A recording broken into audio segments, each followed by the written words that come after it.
Nakakain ka na ba ng kuhol? Well, ito ang tinatawag na escargot sa Europe at napaka-expensive na delicacy. Pero sa atin, ito ay kuhol. Ang pagkain ng escargot ay ginagamitan ng toothpick.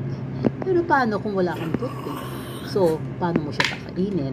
So, sipsipin or itaktak sa kakainin. Napakasustansya ng kuhol or escargot because this is rich in protein, calcium, minerals, vitamins, and even potassium. So, why go for a very expensive seafood?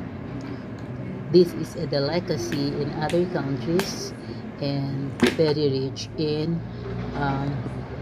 vitamins, minerals, and proteins.